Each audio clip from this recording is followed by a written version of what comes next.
내일 하실 분들 큰일 났습니다. 오늘 나오신 권사님들 중에 80 넘으신 분도 계셔요. 한번 손 들어 보십시오. 와, 이거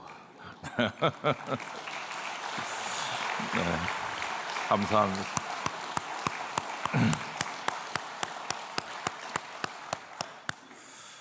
저렇게 연세 많이 드셔도 총명하시고 또 곱고 또 믿음으로 사시는 분들 보면요, 아, 나도 저 나이에 저럴 수 있을까, 그런 생각을 많이 하게 돼요.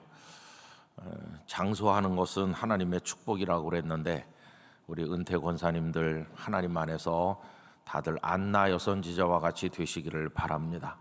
안나 여선지자가 늘 금식하며 기도로 섬기다가 예수님 만난 것처럼 여생이 복되시기를 바랍니다. 우리 다시 한번 박수해 드리도록 하겠습니다. 고맙습니다. 감사합니다.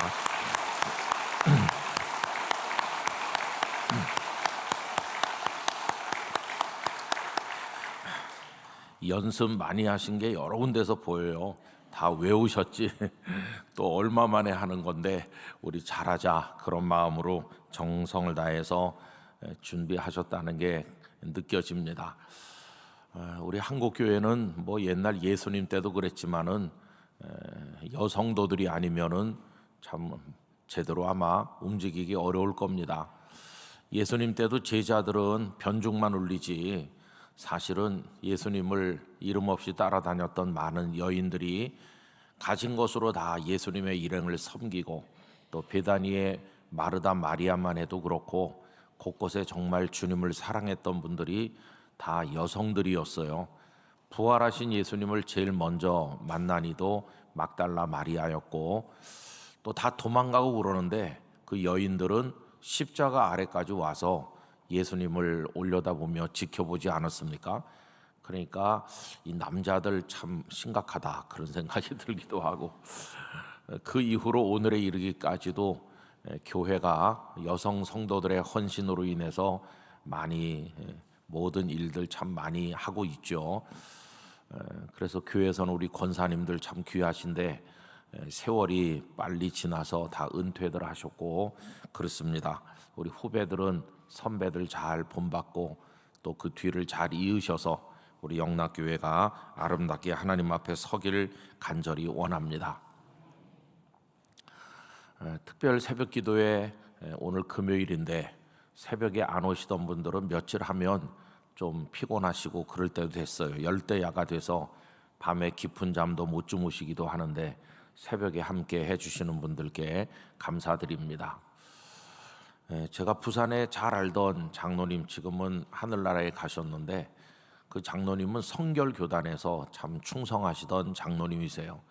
하나님을 많이 체험했고 간증도 많은 분이신데, 이제 그분이 사업을 참 여러 가지 종류의 사업을 하셨습니다. 한때는 배를 수리하는 일을 하셨어요. 그 선박 수리를 아주 부산서 크게 하셔서 뭐 상선 어선 할 것 없이 망가진 배들 고치기도 하고 도색도 하고 그런 사업을 크게 하셔서 경제적으로 하나님의 복을 많이 받으셔서 당신 다니시는 교회를 건축할 때 그 건축비의 뭐 거의 엄청난 부분을 그 장로님 감당하셨습니다. 그리고 늘 말없이 조용히 계셨던 분이신데, 이 장로님이 하셨던 재미있는 일들 중에 하나는 지하수 개발이라는 걸 많이 하셨어요. 그래서 그 지하수 개발에 관한 얘기를 종종 모여서 성경 공부할 때마다 듣곤 했는데, 그 지하수를 어떻게 거기 물이 있는 줄 알고 개발합니까? 그러면은 뭐 장비도 있고 여러 가지 있다고 그래요. 그렇지만은 오랜 경험에 의해서 여기쯤 파면 물 나올 것 같다, 그렇게 한다는 거예요. 그래서 물이 안 나오면 돈을 안 받고 물이 나오면 돈을 받고 뭐 옛날에는 그런 식으로도 했던 때도 있었다고 그래요. 옛날 얘기겠죠. 근데 이 장로님이 부산 일원에서 지하수 잘 판다고 소문이 나서 제가 목회하는 교회도 용수가 필요할 때 그 장로님이 와서 지하수 그걸 뚫어준 적이 있었습니다. 근데 그 장로님 말씀 중에 아주 현기가 있는 말씀이 있어요. 이런 거였어요. 목사님, 지하수는요 땅 속에 물이 있어야 나옵니다. 그거 아주 상식이죠, 그죠? 상식인데 저는 그 말씀을 마음으로 참 깊이 받았어요. 왜 그러냐 하면은 땅 속에 물이 없으면 아무리 구덩이를 많이 파도 아무 소용이 없다는 거예요. 그게 왜 현기가 느껴지는 말이라고 했냐 하면은 그 속에 참 중요한 지혜가 있구나 하는 것을 깨달았기 때문이에요. 여러분, 우리 마음도 그와 비슷하다고 할 수 있습니다. 우리 마음 속은 땅 속과 같은데 거기 물이 있어야 그게 바깥으로 나오는 거예요. 사람의 말, 사람의 표정, 그 사람이 살아가는 모든 모습은 속에 있는 게 겉으로 나오는 거니까. 땅 속에 아무것도 없으면 바깥으로도 나오는 게 없는 거죠. 그리고 그 장로님 또 이런 얘기도 했어요. 온천 그거 별거 아닙니다. 땅 속에 뜨거운 물 있으면 온천 되는 겁니다. 보통 여러분 옛날에 수도가 보급되지 않았을 때 우리가 펌프물, 우무물 그런 걸 많이 사용했는데 보통 이제 펌프물이나 우물물은 시원하거든요. 여름에 땀이 뻘뻘 나서 막 그냥 뒤범벅이 돼서 뛰놀던 아이들도 그 찬물로 등목을 하면 몸이 막 서늘해지는데 땅 속에서 올라오는 물은 왜 그렇게 찰까? 어렸을 때 참 그게 신기했잖아요. 땅 속에 그 지하수가 아주 차가운데 그게 겉으로 올라와도 차갑습니다. 근데 아주 드물지만 땅 속의 지열에 의해서 덮여진 뜨거운 물이 있죠. 거기가 이제 온천이 되는 거고 땅 속의 성분에 따라서 유황 온천이 되기도 하고 여러 가지 이제 몸에 좋은 온천수가 개발되는 거죠. 근데 왜 그 장로님 지하수 개발하는 얘기를 하느냐 하면은 그게 우리 신앙생활과 똑같기 때문입니다. 그 장로님이 이런 얘기도 하셨어요. 목사님, 이렇게 지하수 팔아 다니면은 사람들이 저를 무당 비슷하게 생각하는 사람도 있었습니다. 근데 옛날에 조선시대 때 그 전에 보면은 직관이라고 그래서 명당짜리 보러 다니는 사람들이 있었잖아요. 그래서 뭐 몇 자리를 좋은 데 써야 뭐 집안이 흥한다 이런 건 다분히 미신적인 샤머니즘적인 것이지만은 그런데 과학적 이유도 있긴 있다는 거예요. 왜냐하면은 너무 이렇게 축축한 땅, 수분이 많은 땅에다가 이렇게 사람이 누워 있으면은 그게 몸에 건강에 안 좋다. 뭐 이런 거는 상당히 이제 과학적인 거 아니겠어요? 어쨌든 그런 것들이 다 이렇게 얽히고 설켜 가지고 내려오다가 요즘에 뭐 땅속을 들여다보는 카메라도 있고 그래서 이제 수맥을 찾아서 개발한다 그러는데 너무 많이 퍼내 가지고 지금은 땅속이 텅 비어서 그게 꺼져 내려가니 이 싱크홀이 돼 가지고 곳곳에 많이 그런 거죠. KBS 뉴스를 들었더니 우리나라 과학자들이 뭐 국토부 등등 비롯해서 많은 기관에서 가지고 있는 자료를 7군데가 8군데가 자료를 다 모아 가지고 서울 시내 이게 어떻게 촘촘하게 땅 속에 뭐가 설치돼 있나 그런 걸 조사를 했다고 그래요. 그게 많이 땅 속에 들어 있는 곳은 땅이 꺼질 위험성이 그만큼 높다는 거예요. 근데 이제 대개 지하철이 지나가는 곳이 위험하다. 아무래도 땅 속에 철도가 다니니까 그게 좀 그렇겠죠. 그래가지고 몇 군데를 꼽았는데 종로구 사시는 분 깨어서 기도하시기 바랍니다. 몇 군데 있더라고요. 참 재미나면서도 아 이거 정말 그렇구나 이제 그렇게 듣는 뉴스였어요. 근데 여러분 땅 속의 문제가 정말 중요해요. 이게 신앙과 왜 밀접한 관계가 있냐 하면은 그 사람 속에 뭐가 있냐 하는 거에 따라서 겉으로 나오는 게 다르기 때문입니다. 제가 언젠가 이런 글을 어디다 쓴 적이 있는데 여러분 우리가 시편을 끝내고 오이코스 성경 읽기에 따라서 오늘 새벽에 잠언으로 이제 넘어왔는데요. 이 잠언을 말하는 사람들이 있잖아요. 이 잠언은 아무나 말하는 게 아니고 여기 우리 성경의 잠언에만 해도 몇 사람의 잠언이 이렇게 모아져 가지고 오늘 우리가 가진 잠언이 되어 있는데, 잠언을 말하는 사람들은 현자죠. 지혜로운 스승이죠. 그들이 잠언을 말합니다. 잠언은 아무나 말하는 게 아니고, 어떤 사람이 잠언을 말한다는 것은 그 사람 속에 지혜가 가득하다. 그 속에 있는 지혜로부터 지혜로운 말, 인생의 가르침이 되는, 그리고 어떻게 삶을 이끌어 가야 될지 처세 내지는 인생관을 정립하는 데 필요한 이제 그런 가르침이 나오는 거 아닙니까? 그래서 저는 1장 1절에 보시면 이렇게 돼 있잖아요. 솔로몬의 잠언이라. 그래서 제가 썼던 그 글에 이런 내용을 썼어요. 솔로몬만 잠언을 말하나 우리도 잠언을 말할 수는 없을까? 그래서 여러분, 솔로몬의 이름을 빼고 그 자리에 우리의 이름을 넣으면 어떻게 될까요? 그래, 솔로몬의 잠언이라. 그런데 우리 이름을 넣어서 말하면 홍길동의 잠언이라. 우리도 잠언을 말하는 사람이 될 수 있는 거죠.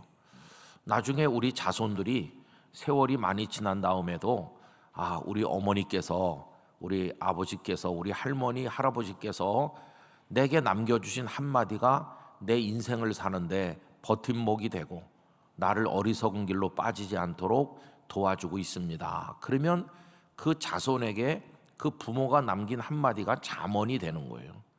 잠언, 그렇잖아요.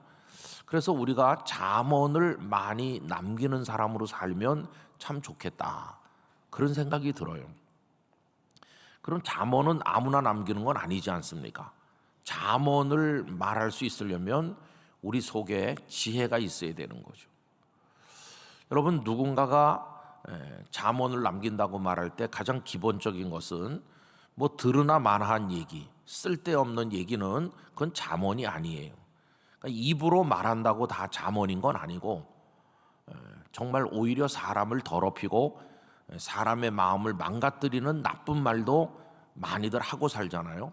그래서 옛날 어른들이 귀를 씻는다 그런 말을 하잖아요. 못 들은 걸로 하겠습니다. 오늘 내가 참 더러운 말을 들었다. 귀를 씻었다. 남을 비난하는 말, 사람의 마음을 욕되게 하는 거, 이제 그런 건 잠언이 될 수가 없죠. 그러니까 입으로 말한다고 다 잠언인 건 아니고, 정말 가슴속 깊은 곳에서 지혜로부터 나오는 한두 마디가 그게 잠언이 되는 거 아니겠어요? 여러분, 잠언을 말하는 사람이 될 수 있다는 것은 그 사람이 그만큼 지혜의 사람이라는 뜻이니까, 그런 의미에서 우리 영락교회 성도들도 다 잠언을 말하는 분들 되시기를 바랍니다. 하나님, 제가 한평생 살고 떠날 때 저의 입으로 나오는 말이 내 후손에게나 나를 의지했던 사람들에게 잠언처럼 되게 하시고, 내가 살아간 모습이 그들에게 잠언처럼 여겨져서 그들도 아름다운 길을 걸어갈 수 있도록 돕게 해 주십시오. 그럼 우리 삶도 아무렇게나 살지는 않을 거예요. 그러면 어떻게 여기 솔로몬은 잠언을 말하는 사람이 됐을까? 저는 1장 1절을 보면은 두 가지 조건이 있다고 생각하는데, 그에 관한 설명이 어떻습니까? 첫째는 다윗의 아들이다, 그렇게 나와요. 여러분, 여기서 이런 가정을 해보는 거죠. 솔로몬이 다윗의 아들이 아니었다 해도 잠언을 말했을까 하는 생각을 해보는 겁니다. 솔로몬이 다른 사람의 아들이었다면 잠언을 말할 수 있었을까? 저는 아마 어려웠을 거라고 생각합니다. 왜 그러냐 하면, 솔로몬이라고 하는 한 사람의 인격과 그 인생이 형성되는 어린 시절에 가장 큰 영향을 미치는 아버지 다윗이죠. 결국 솔로몬의 마음속에 지혜가 있었다면 그 지혜의 상당 부분은 아버지가 심어준 겁니다. 여러분, 다윗에게는 여러 명의 아내가 있었고 여러 명의 왕자들이 태어났는데, 그 중에서 다윗의 마음이 가장 애틋하게 가 있었던 아들은 솔로몬입니다. 나중에 왕의 자리를 솔로몬에게 물려준 것만 봐도 알 수 있는 대목이죠. 그러면 왜 솔로몬에게 그렇게 마음이 많이 가 있었을까요? 그가 기골이 장대하고 또 왕제가 뛰어났기 때문일까요? 오히려 저는 그렇지 않을 거라고 생각합니다. 어쩌면 유약해 보였을지도 몰라요. 잠언을 읽어 내려가 보면 솔로몬이 이렇게 말합니다. 나는 내 어머니, 아버지가 볼 때 유약한 외아들이었었다. 연약해 보이는 아들. 그게 그저 하는 표현인지 정말로 몸도 마음도 연약했는지는 모르겠지만은 유약하다 그런 표현을 그가 쓰고 있죠. 더군다나 다윗의 입장에서 보면 솔로몬을 바라보면 마음이 착잡했을 것 같습니다. 왜 그러냐 하면 솔로몬의 어머니가 누굽니까? 밧세바잖아요. 밧세바. 자신의 아내가 아니에요. 자신을 생명을 바쳐 따르고 충성하던 부하 장군 우리야 장군의 아내였던 여자잖아요. 그 자기 수하는 자신을 위해서 적들과 싸운다고 치열한 피비린 나는 전쟁터에 가서 있는데 자신은 게으르게 왕궁 옥상이나 거닐다가 그 여인을 끌어들여서 그 여인을 범했으니 이 왕으로서 정말 얼마나 추악한 일을 했는지, 얼마나 뼈저리게 그게 하나님 앞에 후회되는 대목이겠어요. 내가 그날 미쳤나 보다. 눈이 정말 돌아갔나 보다. 어떻게 내가 그런 짓을 했지? 그게 평생을 두고 땅을 치고 탄식할 그런 아픔이었겠죠. 더군다나 이게 눈이 뒤집히면요 보이는 게 없는 거예요. 그렇게 믿음에 충실했던 다윗이 그 남편 우리야 장군까지 죽이고 그 여인을 아예 궁궐로 끌어들였으니 밧세바의 입장에서는 아무리 남편을 사랑한다 해도 왕이 부르는데 어떻게 안 갈 수가 있겠으며 밧세바의 의사와는 무관하게 이루어진 한 남자의 욕정과 그 권력에 의한 폭력이었어요. 그래서 어쩔 수 없이 다윗의 아내가 된 거죠. 슬픈 여인이죠. 그리고는 아들 하나를 낳는데 나단 선지자가 와서 책망한 이후에 그 아들은 죽어버렸고, 그리고는 하나님께서 불쌍히 여겨서 아들 하나를 더 낳게 해주셨는데 그게 솔로몬이죠. 아마 하나님께서 솔로몬을 밧세바에게 낳게 해주신 것은 다윗을 위한 마음도 없었다고 할 수는 없지만은 이 측은하고 불쌍한 여인의 여생을 곁에서 지킬 아들이 필요하다. 더군다나 정상적으로 얻은 여인들이 볼 때 이 밧세바를 얼마나 미워했겠어요. 그래도 그 여인들은 나름대로 명분을 정해가지고 다윗의 아내가 된 겁니다. 옛날에는 여러 여인들과 결혼하던 때니까 우리는 정상적으로 다윗의 아내가 됐는데 넌 도대체 뭐냐? 아마 밧세바가 겪었을 수모 그런 것도 우리가 생각해 볼 수도 있는 거죠. 그러니 하나님께서 그 곁에 아들 하나를 주셔서 그래도 자기 어머니의 마음에 위로가 되도록 해주신 게 아닐까. 솔로몬이 이제 자라나는 겁니다. 그러고 보면은 다른 아들들은 벌써 장성해가지고 이게 다 하는데 이제 어린 시절을 보내는 솔로몬을 보면 아버지 다윗이 얼마나 마음이 안 됐겠어요. 아마 제 혼자 생각에 다윗은 자주 솔로몬을 부르지 않았을까. 그리고는 곁에 앉히고 아니면은 요즘식으로 말하면 팔베개 해서 뉘어가지고 이 솔로몬에게 많은 이야기를 해주었지 않았을까 생각합니다. 그러면 다윗이 들려주는 이야기는 뭐겠어요? 뭐 다른 얘기가 아니죠. 자기가 살아왔던 이야기인데 솔로몬아, 이 아비가 어떻게 살아왔는지 듣고 싶지 않니? 그러면서 베들레헴의 8 아들 중에 막내로 태어나서 그 목동으로 살아가던 그런 시대, 이 솔로몬은 왕궁에서 태어나서 왕궁에서만 자라니까 그 목동들의 그런 들판에서의 삶을 잘 알지 못했을 거예요.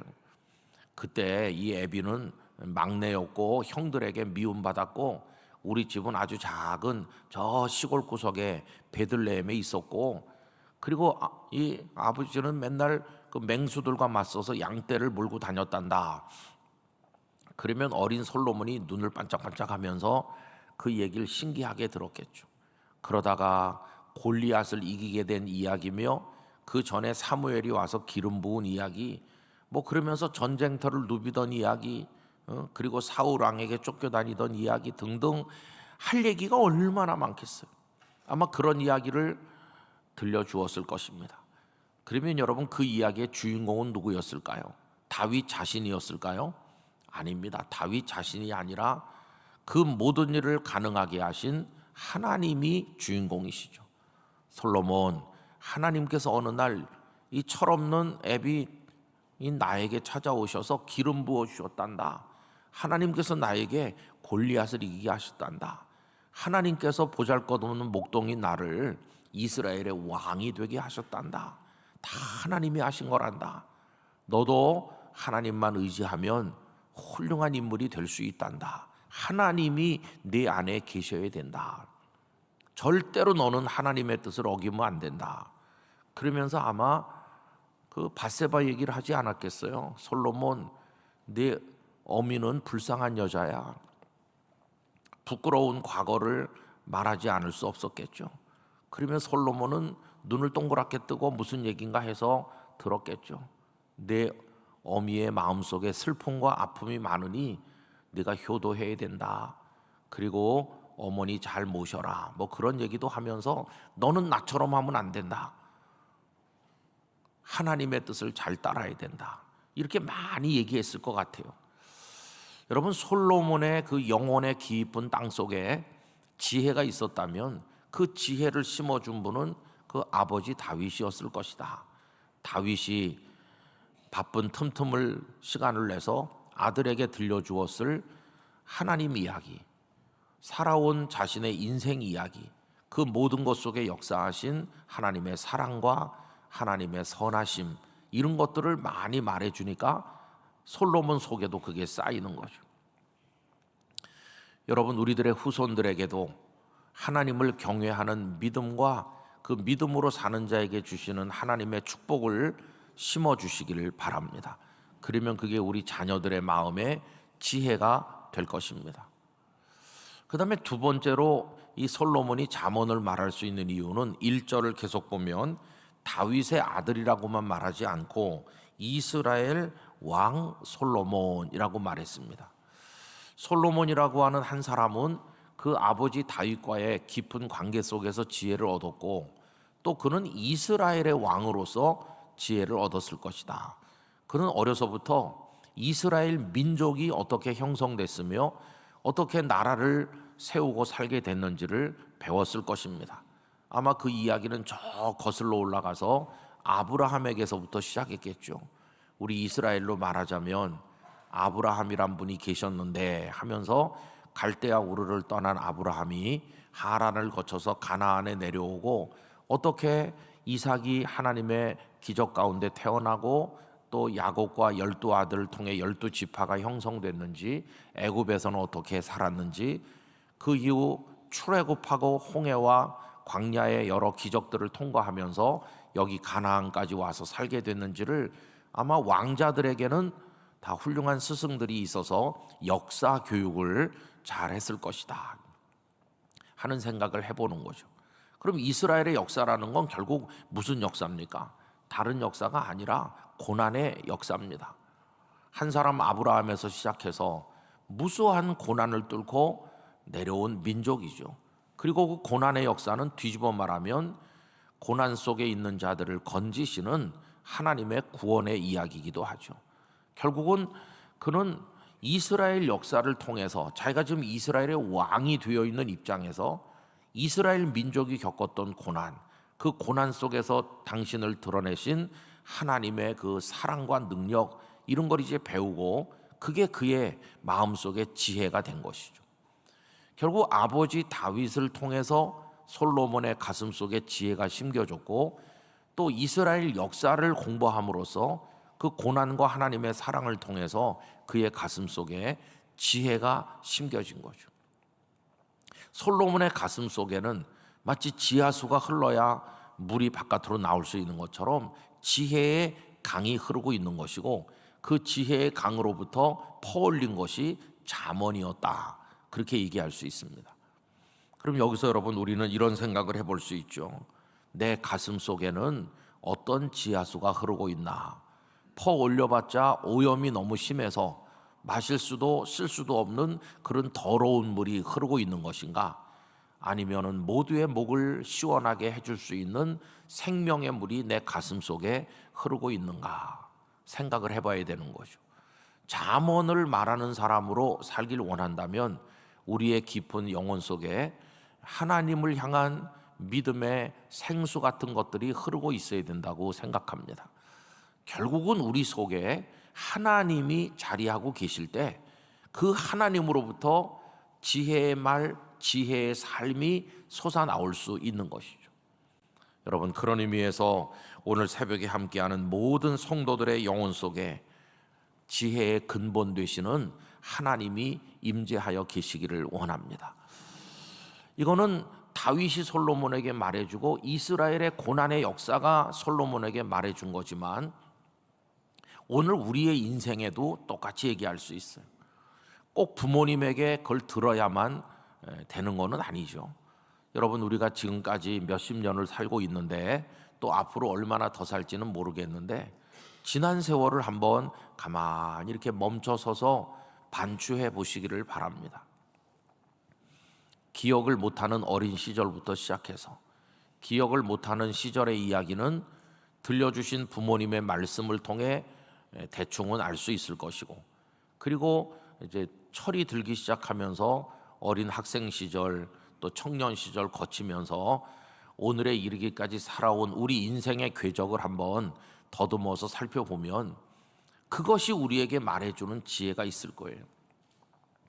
내가 가난했을 때, 어린 시절 공부할 형편이 안 됐을 때, 또 네가 밥 먹고 살기도 어려울 만큼 너의 가정이 어려웠을 때, 내 부모님이 너를 알뜰히 챙겨주지 않고 너의 아버지가 폭력적이고 뭐 그런 가정이 많잖아요. 집에만 오면 아내를 때리고 아이들을 구박하는 술 주정뱅이 아버지를 두신 분들도 계실지도 모르겠어요. 그런가 하면 반대로 믿음으로 하나님을 잘 경외한 참 좋은 어른들로부터 교육받고 사랑받은 분들도 계시겠죠. 하여튼 다양한 우리 인생의 과정이 있어요. 힘든 병으로 고통받았을 때, 잘 되던 것들이 하루아침에 파산하여 실패했을 때, 뭐 도저히 회복하기 어려운 파국을 만났을 때, 아니면 정말 평생의 의지가 되는 사랑하는 이를 만났을 때, 뭐 여러 가지 하여튼 스토리가 있잖아요. 여러분, 그거를 한 페이지 한 페이지 넘기듯이 한번 떠올려 회상해 보시면 그 모든 줄 간에, 그리고 한 페이지 한 페이지 넘길 때마다 그 여백에 숨쉬고 계신 분은 하나님이신 줄 믿습니다. 그때 하나님이 거기 계셨던 것이에요. 그때 하나님께서 우리를 이끌어 주신 것이고, 하나님께서 그때 우리를 건져 주신 것이고, 그 위기에서 위로해 주신 분이 하나님이시고, 그 아름다운 성공, 축복, 이런 형통함 속에서도 우리를 붙들어 주신 분은 하나님이시고, 하나님이 나의 인생의 모든 순간에 계셨구나, 그걸 다시 한번 확인하면서 우리 삶을 되짚어보는 그 순간 우리 가슴 속에 지혜가 심겨지는 거예요. 그래, 하나님뿐이야.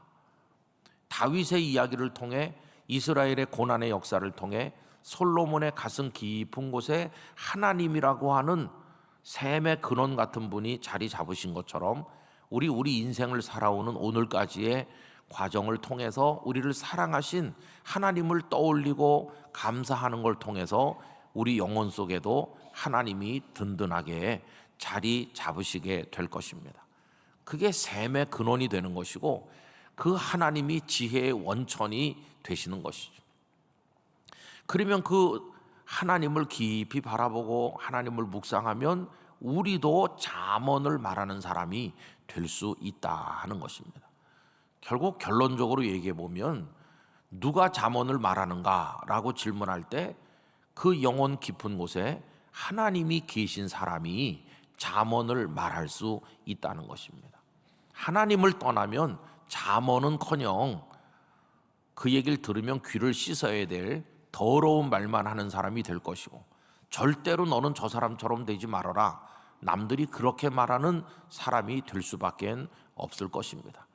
양심이 다 화인 맞아서 부끄러운 줄 모르고 이게 악인지 선인지 분간도 못하고 자기 얼굴에 먹칠하면서도 그게 부끄러운 줄도 모르는 그런 분별력 없는 사람이 될 것이고, 하나님을 떠나면은 결국은 멸망을 향해 치달아가는 사람밖에 될 수가 없을 텐데, 우리 속에 지혜의 근본이신 하나님이 안 계시면 그렇게 무너지고 마는 것이죠.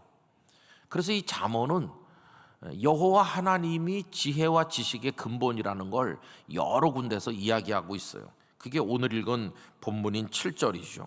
여러분 7절을 다시 한번 읽겠습니다. 여호와를 경외하는 것이 지식의 근본이거늘 미련한 자는 지혜와 훈계를 멸시하느니라. 하반기뿐만 아니라 우리 영락교회 성도들의 평생 마지막 순간까지 여호와 하나님 의지하고 경외하고 살아가시길 바랍니다. 그분이 지혜와 지식의 근본입니다. 이런 비슷한 말씀을 제가 쭉 읽어드려 보겠습니다. 잠언 9장 10절 여호와를 경외하는 것이 지혜의 근본이요 거룩하신 자를 아는 것이 명철이니라. 잠언 14장 26절 여호와를 경외하는 자에게는 견고한 의뢰가 있나니 그 자녀들에게 피난처가 있으리라. 14장 27절 여호와를 경외하는 것은 생명의 샘이니 사망의 근원에서 벗어나게 하느니라. 15장 33절 여호와를 경외하는 것은 지혜의 훈계라 겸손은 존귀의 길잡이니라. 23장 17절 네 마음으로 죄인의 형통을 부러워하지 말고 항상 여호와를 경외하라. 그래서 하나님 안에 있는 것이, 하나님을 경외하는 것이 지혜와 지식의 근본이고 생명의 근본이고 거기서 존귀가 있고 모든 게 그 하나님에게서 나온다, 이렇게 이야기하고 있는 것이요. 그래서 우리의 남은 삶은 철저히 하나님을 모시고 인정하고 매사에 하나님의 가르침을 받고 하나님의 인도에 순종하는 거, 그게 우리의 삶이 돼야 되는 것이요. 3장 5절 이하는 참 귀합니다. 너는 마음을 다하여 여호와를 신뢰하고 네 명철을 의지하지 말라. 우리의 인간적인 얄팍한 지혜는 다 버리고 하나님의 지혜를 얻으려면 마음을 다하여 여호와를 신뢰해야 할 것입니다. 또 3장 6절 너는 범사의 그를 인정하라. 그리하면 네 길을 지도하시리라. 무엇을 해야 될지, 어디로 가야 될지, 어떻게 해야 될지 모를 때 모든 큰 일이든 작은 일이든 그 모든 것의 주권자는 하나님이심을 인정하고 하나님의 가르침을 받아야만 될 것입니다. 3장 7절 스스로 지혜롭게 여기지 말지어다. 여호와를 경외하며 악을 떠날지어다. 여러분, 스스로 지혜롭게 여기는 자는 어리석은 자일 뿐만 아니라 무서운 자이기도 합니다. 저는 가끔 젊은 목사님들 이렇게 목회 꿈을 얘기하는 분들 봐요. 목사님, 저는 이런 목회를 할 겁니다. 어느 교회 이제 가면 이렇게 하려고 계획을 많이 세웠습니다. 지금은 그 교회가 뭐 200명 모이지만 제 목표는 10년 후에 2,000명 모이는 겁니다. 아, 이게 기도를 많이 해서 나오는 비전인가, 아니면은 철없는 교만인가. 그래서 속으로 가서 우선 생존이나 해라, 생존. 그런 생각이 들 때도 있어요. 아니, 이제 아직 그 교회에 부임하지도 않았는데 우선 생존을 해야 될 거 아니겠어요? 그래서 처음에 가면은 갑자기 이제 담임 목사가 되니까 책임이 무겁잖아요. 잘 돼도 안 돼도 교회의 마지막 책임은 담임 목회자가 짊어지는 거니까 그게 얼마나 무거운 짐인지를 아직 잘 모르잖아요. 마음의 짐이 얼마나 무거운지. 누가 아프면 꼭 내가 아픈 것 같고, 아, 이 목사님 아직 그런 거 잘 모를 텐데. 그거부터 해서 또 교회 자질구레한 많은 일부터 해서 큰 일까지 행정적으로나 모든 면에서 처리해야 될 숙제가 얼마나 많아요. 또 장로님들하고도 회의를 잘 해야 되고, 또 목사님이 고집 세게 또 그렇게 해도 안 되고, 또 그렇다고 방치해도 안 되고, 이게 다 지혜롭게 성도들의 마음을 하나로 모아서 어떤 방향으로 간다는 게 이게 정말 어렵습니다. 부부가 같이 살아도 저녁 메뉴 뭐 먹을까 가지고 싸우는데 이게 많은 사람의 마음을 모으는 게 쉽겠어요. 거기다가 이제 담임 목회 처음 나가면 좀 힘든 게 이제 설교 폭탄 맞는 거거든요. 부목사님으로 계실 때는 가끔 한 번 했는데 이제는 막 한 주간에도 몇 번씩 하고 그 설교 준비에 짐도 무겁거든요. 그런 거 뭐 여러 가지 힘든데 좀 가슴이 들떠 있구나. 이 패기와 용기는 참 대단한데 그게 하나님 앞에 눈물로 엎드려서 우러나오는 것인지 아니면은 교만인지 가서 우선 생존을 해봐야 되는 거죠. 근데 부임한다고 다 잘하시는 게 아니고 어떤 분은 가서 1년도 지나기 전에 성도들하고 갈등을 빚고 깊은 수렁에 빠지는 분들도 없지 않아 있거든요. 그러니까 스스로 지혜롭게 여기면 안 되는 거죠. 여러분, 다 두렵고 떨림이라는 그 관용적 표현처럼 우리는 인생을 살아갈 때 두렵고 떨림으로 임해야 될 것입니다. 그럴 때 기도하게 되는 것이죠. 스스로 지혜롭게 여기지 말지어다. 여호와를 경외하며 악을 떠날지어다. 여러분, 쉬워 보이는 일도 하나님 의지하고 어려운 일은 말할 것도 없고요. 또 3장 8절, 이것이 스스로 지혜롭게 여기지 않고 여호와를 경외하는 이것이 내 몸의 양약이 되어 내 골수를 윤택하게 하리라. 그걸 자기가 하다가 엉망이 되면 엄청난 고통을 받고 그게 몸도 망치고 마음도 망치는데, 하나님을 다 의지하는 사람은 하나님께서 도와주실 줄 믿기 때문에 세상이 빼앗아갈 수 없는 평화가 그 마음에 자리 잡게 되는 것이고, 그래서 여호와께서 그 사랑하시는 자에게 잠을 주신다고 그랬는데, 그 잠은 하나님을 무한히 절대 신뢰할 때 하나님께서 나의 모든 근심 걱정 맡아주신 줄 믿습니다 할 때 잠이 오는 거예요. 잠이. 그래서 이런 가르침을 솔로몬이 말했다는 거예요. 솔로몬의 잠언이라. 근데 여러분, 나중에 어떻게 됐나요? 그렇게 지혜의 왕이었던 솔로몬이 나중엔 세상에서 가장 어리석은 왕으로 전락했죠. 솔로몬이 딴 사람이 된 거죠. 그럼 뭐가 바뀌었습니까? 겉모습은 그대로고 화려한 왕궁에 앉아있기는 마찬가지고 다 변한 게 없는 것 같은데 하나가 변했죠. 그의 속에 하나님이 계시지 않고 우상이 자리 잡고 어리석은 교만이 자리 잡으니 지혜를 말하던 사람이, 잠언을 말하던 사람이 어리석은 말을 하는 사람으로 바뀌게 된 것이죠. 하나님께서 선지자를 보내서 여러 번 얘기했습니다. 너 그렇게 하면 안 된다.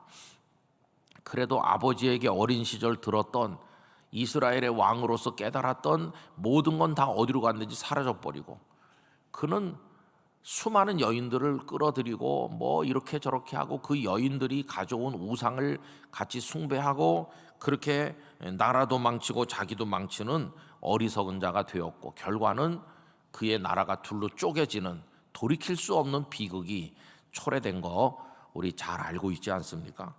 그래서 여러분, 오늘 아침에 이 말씀은 우리에게 단순하지만 너무나도 중요한 결론을 알려주는데, 우리 하나님 안에 살아야 된다는 것입니다. 하나님을 우리의 영혼 깊은 곳에 모시고 살아야만 할 것입니다. 그 하나님이 우리에게 생수의 근원이 되시면 생명수가 솟아날 것이고, 지혜의 근원이 되어 주실 때 우리가 지혜의 인생을 살고 지혜를 말하는 사람이 될 것이고, 하나님은 복의 근원이시니 그 하나님이 우리 안에 계실 때 우리는 복된 사람이 되고 남에게 그 복을 나눠주는 사람이 될 수 있을 것입니다. 여러분, 복과 행복을 구분하여 살아가시기를 바랍니다. 그 팔복을 여러 가지로 우리가 읽는데, 또 최근에 팔복에 관한 책을 읽었어요. 어제도 몇 페이지를 또 읽었는데 그 저자가 이렇게 말하더라고요. 성경을 번역하면서 팔복을 번역할 때 복되어라 이렇게 번역해야 되는데, 심령이 가난한 사람은 복이 있나니, 복으로 번역해야 되는데 어떤 번역에서는 행복하여라 이렇게 번역한다는 거예요. 근데 그분이 이제 문제를 삼은 것은, 행복 그러면 다분히 주관적으로 바뀐다는 거예요.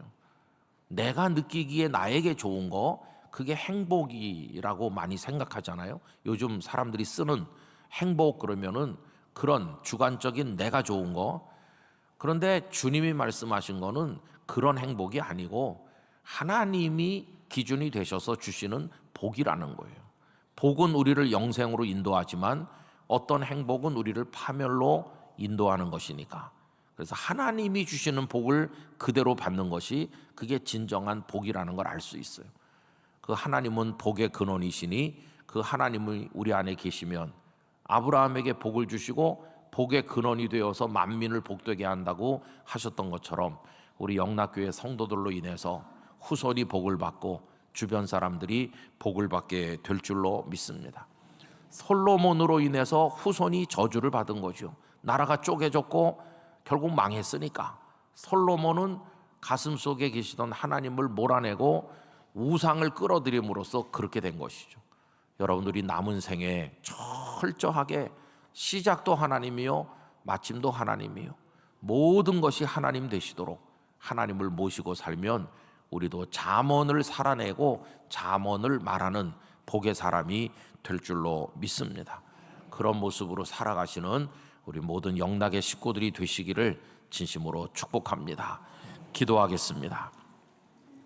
거룩하신 아버지 하나님, 다윗의 아들 이스라엘 왕 솔로몬의 잠언이라는 말씀으로 시작이 되어 여호와를 경외하는 것이 지혜와 지식의 근본임을 알려주셨는데 솔로몬은 말년에 이르러 하나님을 떠나고 결국 어리석은 자로 살다가 나라가 분열되는 결과를 초래하였습니다.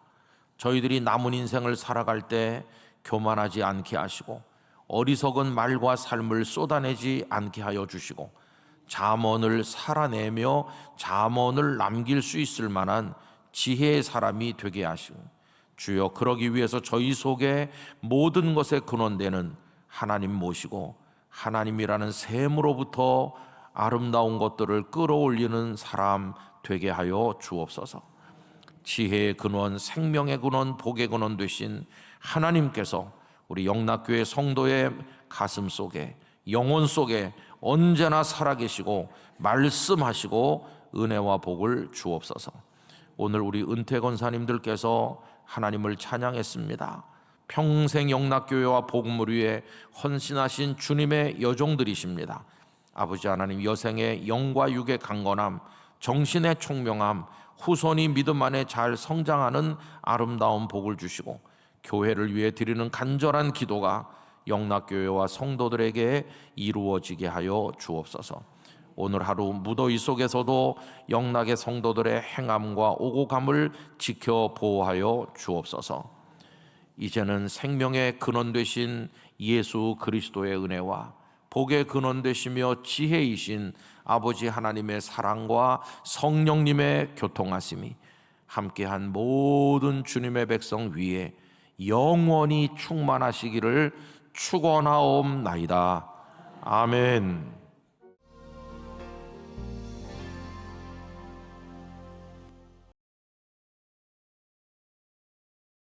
우리 여전도에 감사합니다. 언제부터 외우셨어요?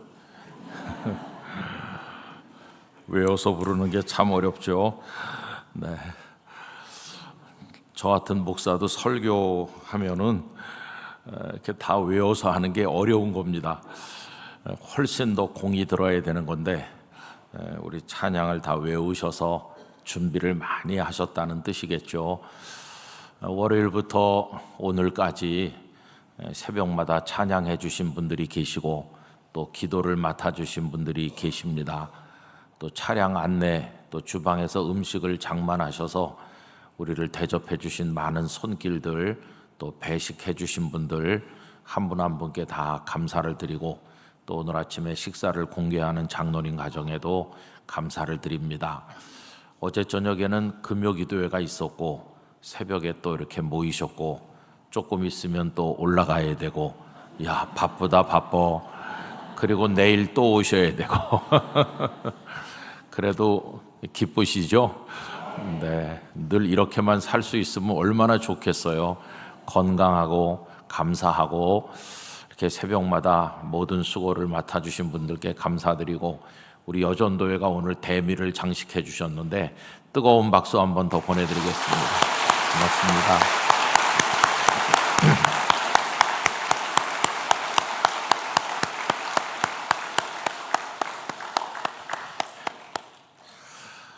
여전도회가 1, 2, 3, 4 여전도회를 이렇게 다 지회 또 중앙에 구성해서 또 연합으로 우리 교회가 하는 많은 선교와 봉사를 담당하고 계십니다. 여러분들께서 많이 기도해 주시기 바라고요. 또 우리 남성교회도 분발해가지고 우리 여성들의 질소냐 그래서 더 잘 감당하시고, 우리 영락교회 어린 갓난아기들로부터 시작해서 어르신들까지 모두가 다 부흥하고 성장하게 되기를 간절히 바라고, 하나님의 큰 은혜와 평강 가운데 거하시기를 기원합니다. 우리가 분주하게 사는 가운데 첫날 월요일 새벽에 말씀드린 것처럼 잠시 멈춰 서는 마음, 그래서 아이스 아메리카노 입에다 들이붓는 그런 게 아니라 차 한 잔을 멈춰서서 마시는 마음으로 하나님의 은혜를 우리가 생각하고 또 하나님을 묵상하고 어떻게 살아야 될 것인지를 나누는 마음으로 이 특별 새벽 기도회를 진행한다, 그렇게 말씀을 드렸습니다. 그랬더니 저희 막내가 제가 그 얘기할 때 아이스 아메리카노가 간절하게 먹고 싶었다 그렇게 재미난 얘기를 했는데요. 여러분, 어쨌든 하반기 삶을 또 하나님 우리에게 주시면 이리 뛰고 저리 뛰면서 살 텐데, 가끔씩 멈춰 서셔서 우리에게 생명을 주시고 은혜를 주시는 하나님을 꼭 바라보시길 바랍니다. 그래서 하나님께서 사랑의 줄로 우리를 당신께 붙들어 매시면 아무리 흔들리는 바다 한복판에서도 우리는 안전할 것입니다. 그러나 하나님으로부터 멀리 떠나면 파선한 배처럼 되고 말 것입니다. 그래서 우리 하나님께 꼭 붙어 있는 사람이 돼야 되는 것이죠. 이제 오늘은 오이코스 성경 읽기 순서에 따라서 잠언 8장에 도달했는데, 이 잠언 8장을 가리켜서 어떤 분은 지혜의 교향곡이다 그렇게 부른 분도 있고, 어떤 분은 지혜 예찬이다 이렇게 이름을 붙인 분도 계셔요. 이 8장 전체가 지혜가 우리를 부르고 지혜가 우리에게 하시는 말씀들로 가득 차 있습니다. 본래 잠언 그 자체가 지혜의 책이지 않습니까? 그런데 특징이 뭐냐 하면 이 8장은 지혜를 사람인 것처럼 의인화했다는 겁니다. 그래서 여러분 1절 말씀에 가서 한번 보세요. 8장 1절을 보면 지혜가 부르지 아니하느냐, 명철이 소리를 높이지 아니하느냐, 이런 식으로 돼 있어요. 지혜가 마치 사람인 것처럼 우리를 향해서 막 이렇게 부르는 거예요. 여러분, 의인화되어 있는 이 지혜에 많은 우리 선배들, 주석가들은 결국 이 지혜는 지혜의 근본이신 우리 주님을 가리키는 것이다. 다시 말하면 우리 구주 예수님을 가리키는 것이다. 그래서 우리가 이 8장에 지혜라는 단어가 나올 때마다 지혜가 부른다 하면은 주님이 날 부르신다, 이런 마음으로 읽으면 틀림이 없을 것이라고 믿습니다. 그럼 여러분, 지혜는 어떤 것일까요? 그냥 지혜가 있으면 조금 똑똑해지고 또 지혜가 없으면 조금 어리석어지는 뭐 그런 정도일까요? 아닙니다. 조금 똑똑해지고 조금 어리석어지는 정도가 아니라 살고 죽는 문제입니다. 살고 죽는 문제. 그래서 오늘 본문 36절에 가보세요. 지혜를 잃으면 어떻게 되나? 그러나 나를 잃는 자는 자기의 영혼을 해하는 자라. 나를 미워하는 자는 사망을 사랑하느니라. 이 말은 결국 죽는다는 거예요. 그러니까 뭐 지혜, 그거는 좀 똑똑해지고 좀 어리석어지는 문제가 아니기 때문에, 이건 생명이 달린 문제이기 때문에 반드시 지혜를 얻어야 된다는 거예요. 그럼 지혜를 얻으면 어떻게 되나? 여러분 35절 오늘 본문 다 같이 읽어보겠습니다. 대저 나를 얻는 자는 생명을 얻고 여호와께 은총을 얻을 것임이니라. 아멘. 지혜를 얻으심으로 우리 영락교회 성도들께서 생명을 얻으시길 축복합니다. 여호와 하나님께 은총을 얻게 되시기를 바랍니다. 지혜는 그런 거예요.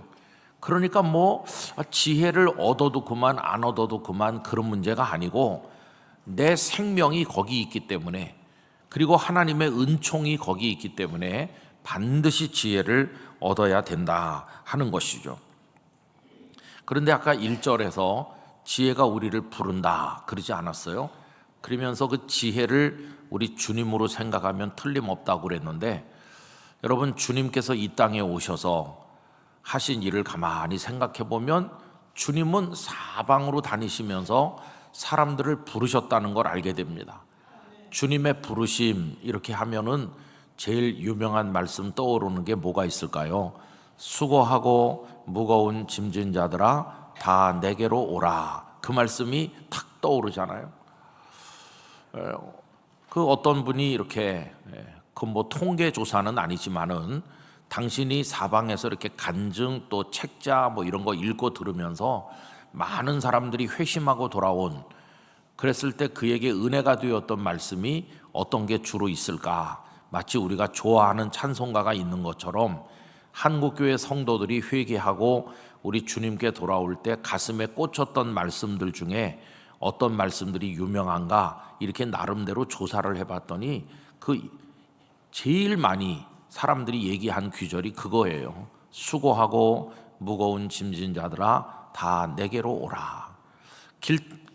길을 걸어가다가 운전하고 가다가 멈춰 섰을 때 저 예배당 건물 벽에 붙어 있는 수고하고 무거운 짐진 자들아 이렇게 부르시는 그 귀절을 볼 때 갑자기 눈물이 왈칵 쏟아지면서 예배당에 들어갔다, 뭐 그런 간증도 있고, 주님께서는 하늘 보좌를 떠나 이 땅에 오셔서 목소리를 높여서 우리를 부르셨습니다.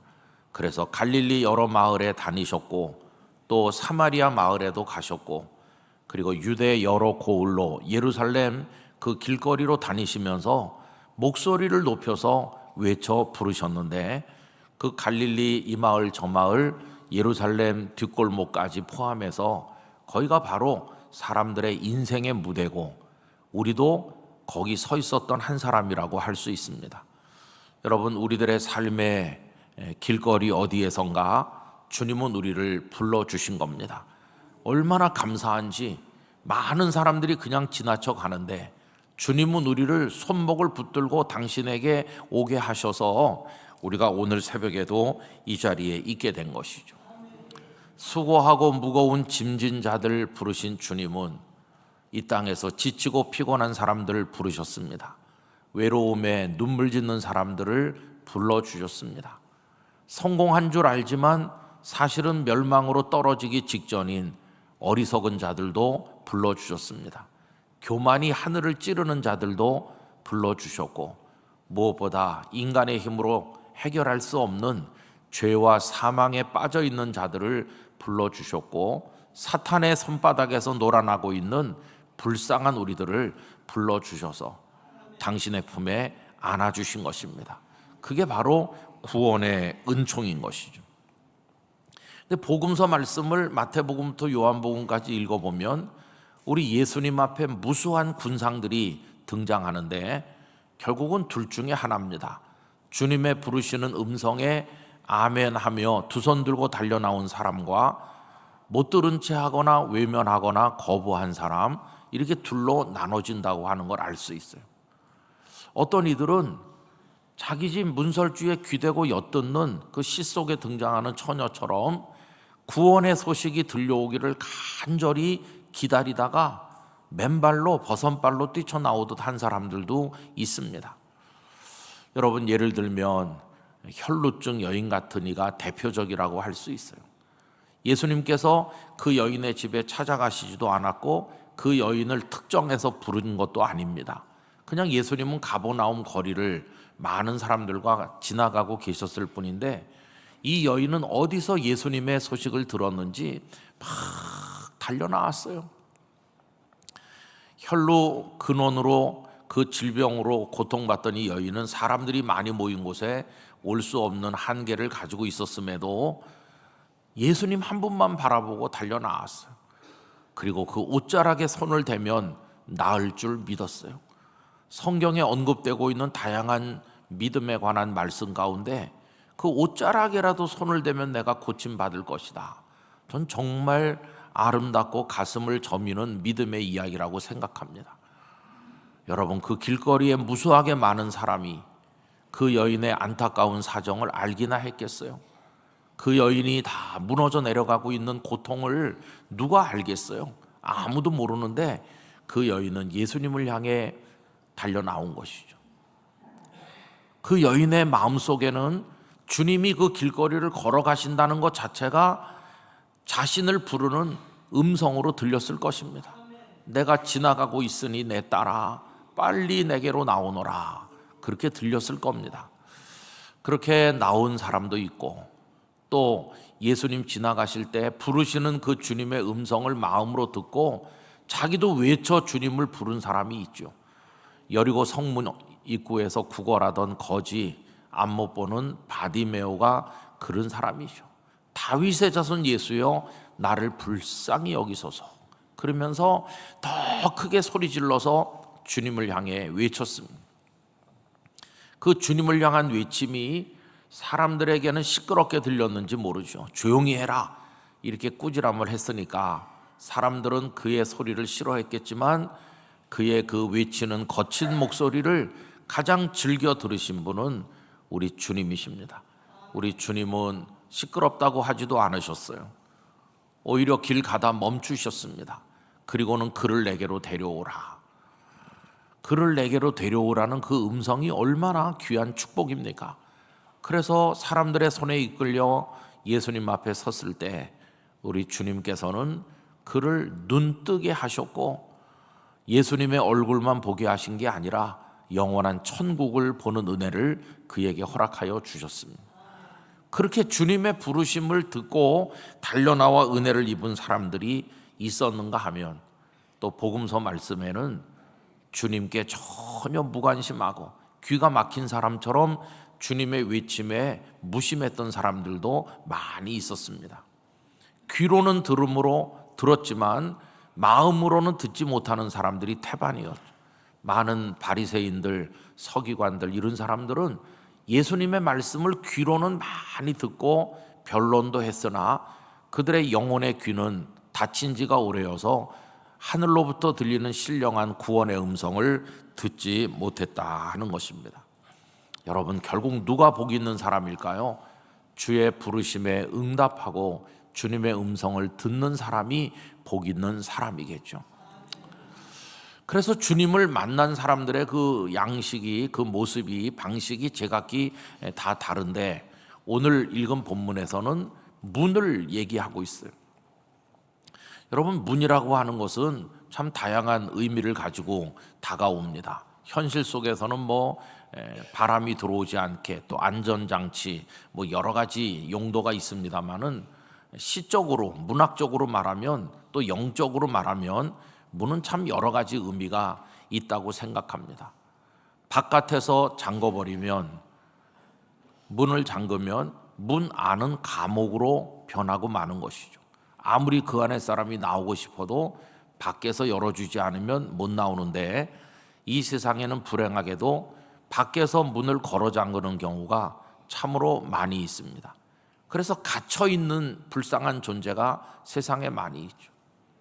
우리 메시아 예언 가운데 보면 주의 성령이 내게 임하셨으니 하면서 갇힌 자를 놓아준다 하는 표현이 있어요. 다양한 사람들이 본인의 의지와 상관없이 곳곳에 갇혀 있는데, 우리 주님은 문을 여시며 내 아들 내 딸아 나오노라 이렇게 부르시는 줄로 믿습니다. 또 그런가 하면 어떤 사람은 안에서 문을 잠그는 사람도 있어요. 이건 스스로 고립돼서 은둔하는 것이고 세상과의 관계를 끊는 거죠. 세상으로부터 너무 많은 상처를 받았고 사랑했던 사람들에게 발등을 찍히듯이 너무도 절망했기 때문에 차라리 내가 세상에 나가지 않겠다, 안에서 문을 걸어 잠그는 그런 외톨이들도 많이 있습니다. 요한계시록 3장 20절은 내가 문 밖에 서서 두드리노니, 그러면서 주님은 또 문을 걸어 잠근 이들의 대문 앞에 서서 문을 두드리고 계시다 하는 것을 알 수 있습니다. 이 문은 여러 가지 영적 의미를 가지고 우리에게 다가오는데, 그분이 우리에게 찾아오시는, 그래서 우리 문 앞에 서 계시기도 하고, 또 우리가 찾아가서 주님의 문 곁에서 기다리고 있기도 하잖아요. 근데 오늘 읽은 본문은 우리가 주님의 거처를 찾아가서 주님의 문 앞에 서 있는 모습을 보여주고 있는 것이요. 여러분, 오늘 본문 34절 말씀 우리 다 같이 읽도록 하겠습니다.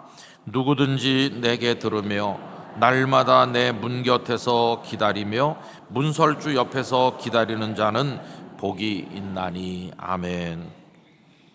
여기다 줄을 치셔서 우리 하반기 맞이 특세가 끝나는 오늘 아침 여러분의 마음에 새기시면 좋겠습니다. 누구든지, 그 사람이 어떤 자이든지 주님은 차별하지 않으시고, 그 사람이 어떤 과거가 있든지 어떤 상처가 있든지 그 사람이 누구이든지 간에 내게 듣는 사람이 복이 있다. 내게 들으며, 여러분, 주님의 외치시는 음성에 귀를 기울이고 살아가길 원합니다.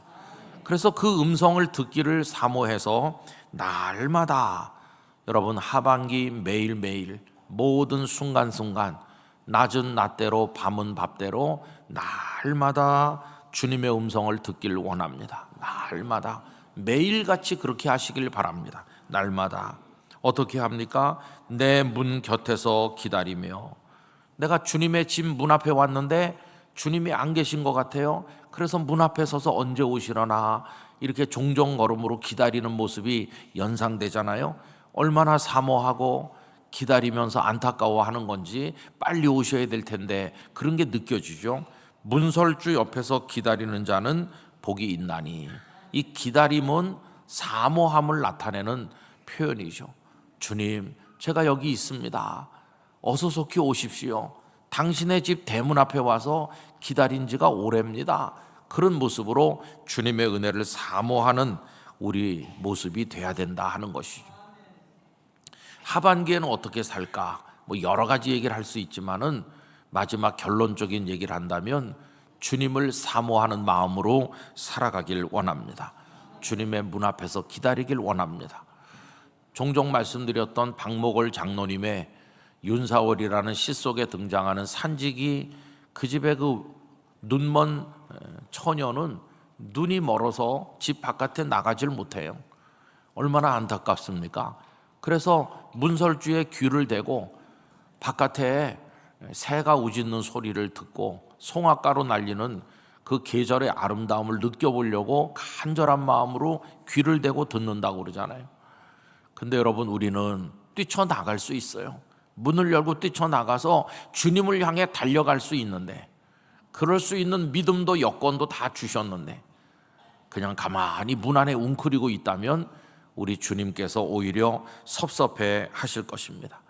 사모함으로 하반기 기도하는 우리가 되길 원합니다. 하나님의 은혜를 갈망하길 원합니다. 주님을 향해 달려가길 원합니다. 여러분, 그런데 주님의 집으로 달려가셔야 돼요. 엉뚱한 데 가서 남의 집 대문 앞에 기다리면 천대 받습니다. 누군데 여기서 기웃거리느냐 하면서 우리를 쫓아낼 거예요. 그러나 주님의 문 앞에 서 기다리면 절대로 쫓겨나는 법이 없어요. 전에도 제가 한두 번 말씀드린 것 같아요. 어느 지방 소도시에 어떤 목사님이 교회를 개척했습니다. 우리 교단 얘기는 아닌데요. 그 교단에도 마찬가지여서 개척교회 한다 그러니까 여기저기서 조금씩 도와준다고 해가지고 지원을 받고 교회 개척을 시작했는데, 제법 수백 명 이상 모이는 어느 교회에서, 어느 여전도회에서 도와주기로 했대요. 한 달에 몇만 원씩 이렇게 선교비를 보내주는 거죠. 근데 그때만 해도 옛날이기 때문에 무슨 온라인으로 송금을 하거나 그런 게 아니고 직접 만나서 전달을 해야 되는 그런 시대인데, 그런데 이 여전도의 회원이 그 교회까지 늘 찾아올 수가 없으니까 또 도움을 받는 쪽이 약자처럼 돼 있잖아요.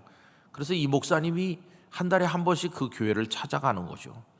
찾아가는 마음이 막 죽는 것 같이 힘들더래요.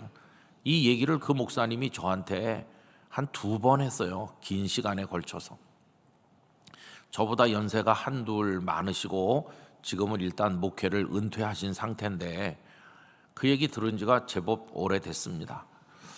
그러면서 찾아가는 마음이 막 너무나 괴롭고 내가 꼭 이런 지원을 받아야 되나, 얼마나 괴로운지 하나님의 종으로서 자존심이 상하고, 그래도 뭐 교회를 꾸려 나가야 되니까 그냥 막 죽는 마음인데도 찾아가곤 했대요. 그런데 이제 한 번은 가서 큰 충격을 받으신 거예요. 아침 10시에 오라고 그래가지고 그 교회, 제법 거리가 멉니다. 그 목사님 개척한 데서 그 교회까지는 그 시외 버스를 타고 들어가서 또 갈아타고 그래야 되는 건데, 찾아가서 이제 그 교회 갔더니 아무도 없고 교회 문이 닫혀 있더라는 거예요. 그래서 어떻게 잊으셨나 이렇게 하면서 그 교회당 입구에서 기다리고 또 기다리는데, 그러다가 할 수 없이 전화를 했대요. 전화하기도 너무나도 마음이 민망하고 불편하지만 뭐 그냥 있을 수 없으니까 전화를 했더니, 전화를 받는 분이 당황하면서 그 누구 보고 가라고 그랬는데 안 갔나? 그러면서 잠깐 전화를 끊자 그래 또 끊었대요.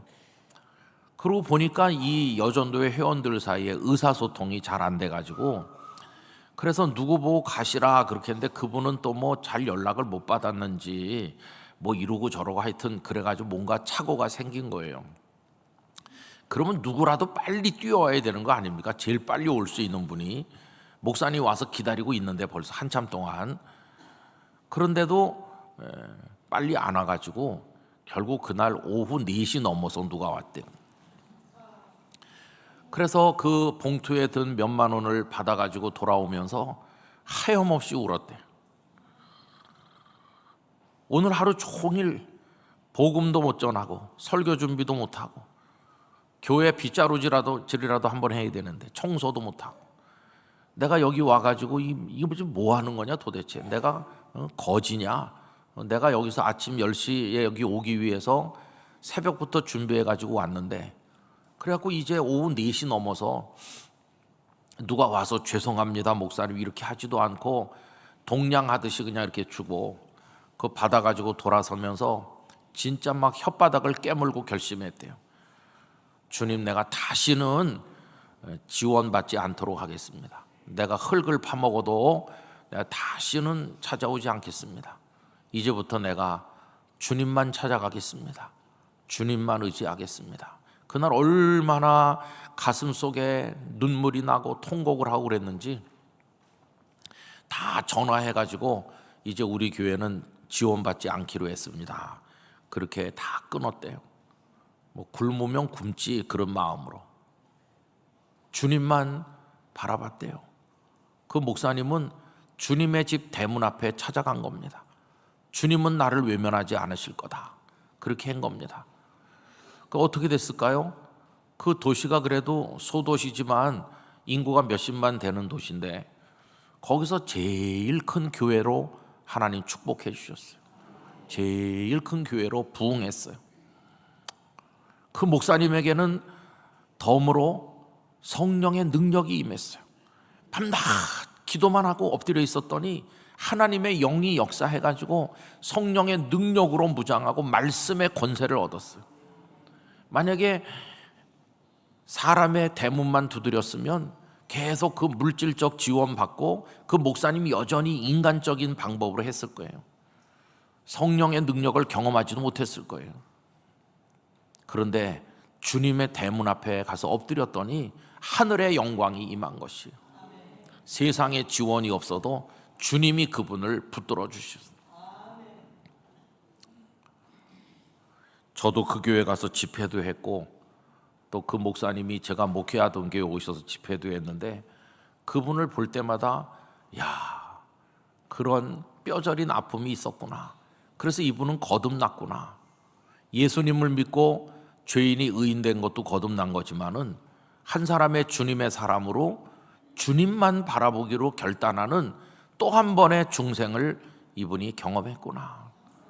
근데 오늘 교회 드나드는 사람 중에서 주님이 아니면 안 된다고 하는 걸 경험한 또 한 번의 중생을 경험하지 못한 그런 이들이 얼마나 많은가. 교회 드나들지만 난 아직 믿을 구석이 많아 이렇게 생각하면서 사람의 집 대문 앞에 서서 기다리는 사람이 얼마나 많은가, 그런 생각을 하게 되었어요. 여러분, 오늘 본문 말씀은 아니지만 이 8장에 유명한 말씀이 하나 있거든요. 17절 말씀 가보실까요? 8장 17절은 유명한 요절입니다. 우리 다 같이 읽읍시다. 나를 사랑하는 자들이 나의 사랑을 입으며 나를 간절히 찾는 자가 나를 만날 것이니라. 할렐루야. 이게 이 하반기 우리 영락교회 성도들이 살아가실 때 가슴에 품는 말씀 되시기를 바랍니다. 주님을 사랑하는 자들이 주님의 사랑을 입을 줄 믿습니다. 주님을 간절히 찾으면 주님께서 만나 주실 것입니다. 세상이 주는 것과는 다른 능력과 용기와 기쁨과 평강을 주실 것입니다. 세상에서 외면당해도 주님의 집에서 환영받을 것입니다. 그렇게 해서 그 주님이 나에게 현명함이 되시고 명철이 되시고 나에게 능력이 되시고 생명이 되시고 은총이 되어서 나로 하여금 주님 앞에 아름답게 살도록 세워주실 줄 나는 믿습니다. 여러분, 이 믿음을 가지고 우리가 하반기를 살아가게 되기를 원하는 것입니다. 사람을 만나지 않고는 살 수 없죠. 물론 우리가 사람을 찾아가기도 하고 사람에게 부탁도 하지만 사람을 찾아가기 전에 먼저 주님의 집 대문을 놓고 하셔야 되는 거예요. 먼저 은혜의 보좌 앞에 가시고 거기서 은혜를 입고 사람도 만나셔야 사람의 마음을 움직이시는 하나님께서 그 사람으로 하여금 우리를 돕도록 만들어 주실 것이에요. 지금은 뭐 연세가 많으셔서 다 은퇴한 지가 오래지만 옛날에 그 보험 전국에서 1등하는 집사님 얘기 전에 했었잖아요.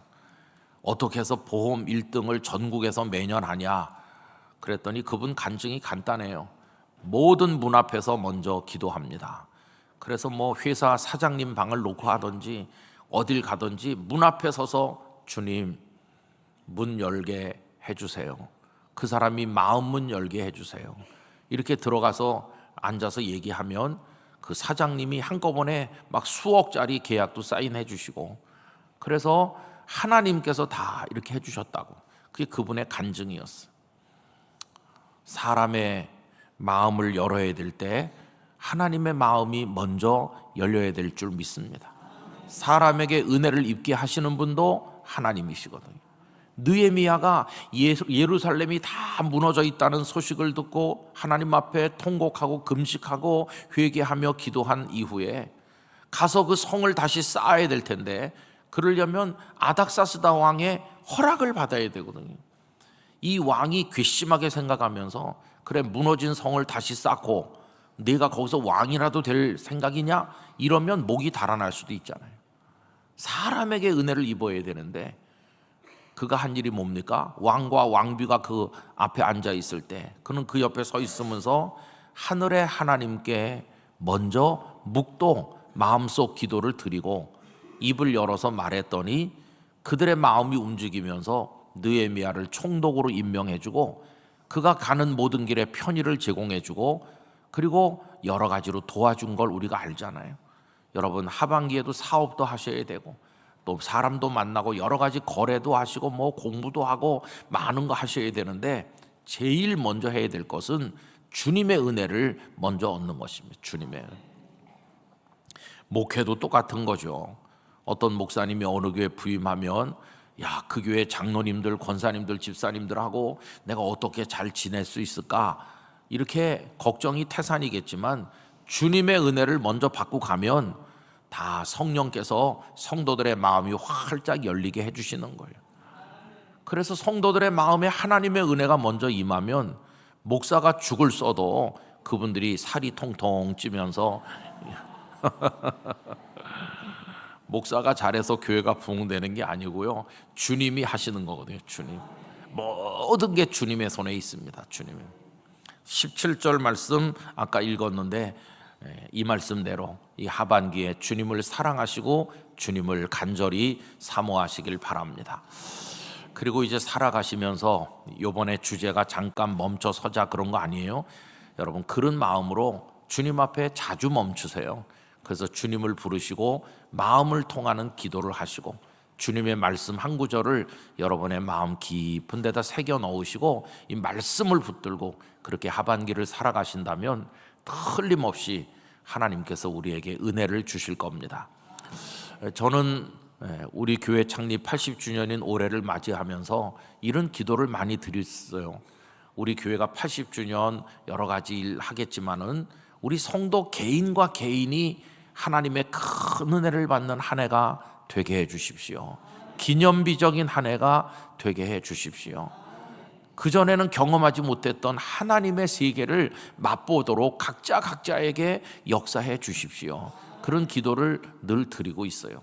이제 남은 하반기 동안에도 필요한 분들에게 성령의 강력한 역사도 임하고 여러분에게 복도 임하고 하나님의 평강도 임하기를 원합니다.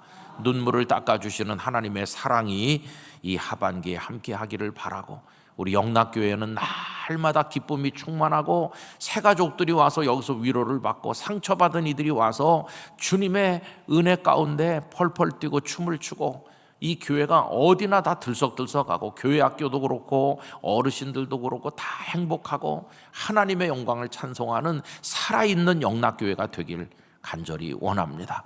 우리 모두에게 그런 은혜를 내려주실 줄 믿고 빨리 식사 마치고 또 올라오세요. 그래서 우리 한옥 목사님 참 훌륭한 목사님이신데 말씀 들으시고 오늘 또 거기서 뭔가 비장의 카드를 준비했다 그러니까 한 그릇씩 드시고 또 그렇게 오늘 하루를 잘 지나시기를 간절히 축원합니다. 기도하겠습니다. 아버지 하나님, 분주하게 사는 저희들에게 잠시 멈춰 서서 주님을 바라보는 기회를 주신 거 감사합니다. 오이코스 성경 읽기 순서에 따라 시편과 잠언의 말씀을 나누었습니다. 새벽마다 우리 마음에 새긴 말씀들이 잊혀지지 않고 은혜가 되게 하시고 때때로 되새김질하도록 도와주시고, 오늘 마지막 시간에는 주님의 은혜의 집 문 앞에 서 있어야 될 걸 생각하였습니다. 세상 사람의 대문 앞을 서성이지 말고 주님의 은혜의 보좌 앞으로 찾아가게 하사 우리를 외면하지 않으시는 주님의 그 사랑을 입게 하여 주옵소서. 오래전부터 우리를 부르시는 주님이십니다. 두 손 들고 달려가게 하여 주시옵시고, 혈루증 여인이 고침받듯이 바디메오가 눈을 뜨듯이 주여 막힌 물꼬를 뚫어주시는 하나님의 은혜를 경험하게 하여 주옵소서. 이 한 주간 여러 가지로 봉사하고 수고한 이들에게 복의 복을 더하시고 오늘 산상기도의 하늘문을 여시고 성령의 충만함과 기쁨과 은혜로 넘치게 하시며 내일 하반기 첫 주일 영광스러운 주일로 예배하도록 은혜 내려 주옵소서. 교회학교 여름 교육 행사들이 이미 시작되었습니다. 다치는 사람 없고 마음 불편한 사람 없고 어린 갓난아기들로부터 어른들 모두가 다 기쁨의 시간으로 보내게 하여 주옵소서. 각자의 눈물 어린 기도 제목에 응답해 주시고 영광의 영광을 받아 주옵소서. 생명의 구주요 교회 머리 되신 예수 그리스도의 은혜와 하나님 아버지의 사랑과 성령님의 교통하심이 함께한 모든 성도들, 우리 영락교회와 올 하반기에 이루어질 모든 일과 우리가 눈물로 염려하며 기도하는 대한민국의 현실 위에 영원히 함께 하시기를 축원하옵나이다. 아멘.